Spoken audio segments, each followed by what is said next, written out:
Shalom, selamat pagi, semangat belajar kembali anak-anak semuanya. Bu Kristina harap kalian semuanya dalam keadaan yang sehat dan semangat untuk mengikuti pembelajaran jarak jauh ya.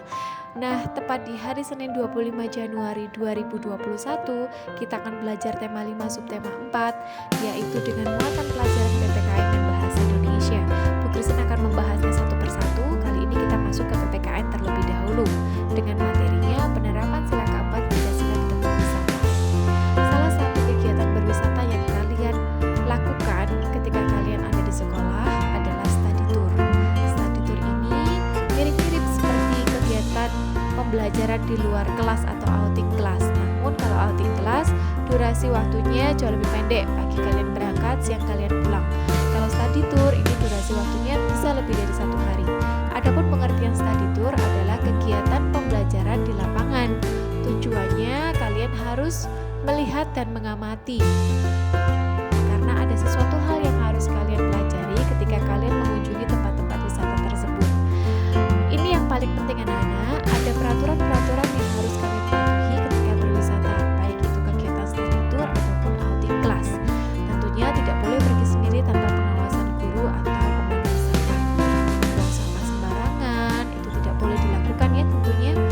Dan merusak fasilitas umum seperti mencoret-coret dinding ataupun kalian merusak tanaman.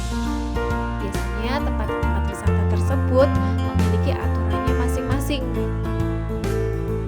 Nah, adapun aturan-aturan lain yang juga penting, namun seringkali tidak tertera pada aturan tertulis di setiap tempat wisata adalah tidak boleh mengambil keputusan sendiri jika berkaitan dengan kepentingan bersama. Ini adalah aturan yang tidak tertulis pada tempat wisata. Mengapa demikian? Ini adalah aturan yang disepakati ketika kalian ada di sekolah. Jadi sebelum kalian berangkat berwisata, aturan pentingnya tidak mengambil keputusan sendiri itu disepakati oleh guru dan siswa. Nah, tentunya ini untuk mencegah hal-hal yang tidak diinginkan. Jika suatu kegiatan melibatkan kebersamaan dengan banyak orang, maka harus dibicarakan terlebih dahulu untuk menentukan sebuah keputusan.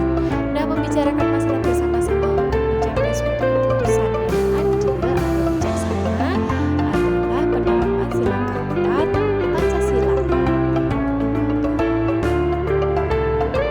Tugas PPKN hari ini yaitu mengerjakan modul tema 5 subtema 4 halaman 2. Namun sebelum kalian masuk ke penugasan atau kalian mengerjakan tugas, ada satu materi lagi yang akan bahas pagi ini, yaitu kita masuk ke muatan pelajaran bahasa Indonesia ya anak-anak. Ada materi bahasa Indonesia pada pagi hari ini yaitu tentang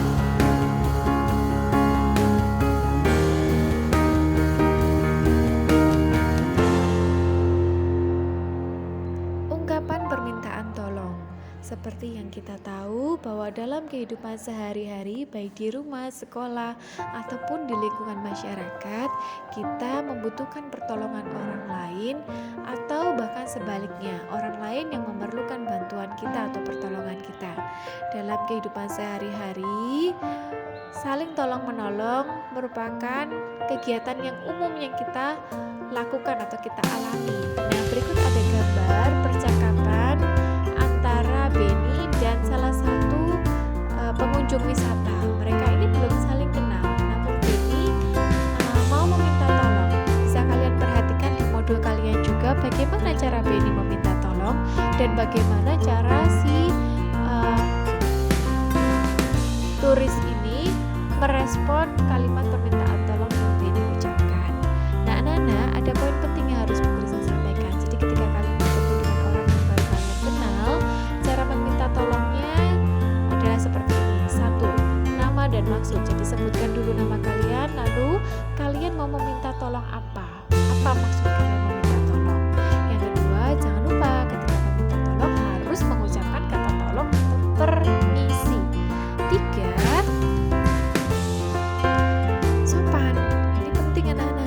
Jadi ketika kalian meminta tolong tidak boleh menggunakan kata-kata yang kasar ataupun kalian terkesan memaksa atau memerintah. Tentunya orang yang ditolong ataupun kalian sendiri yang meminta tolong pasti akan malas melakukannya. Kenapa? Karena tidak sopan.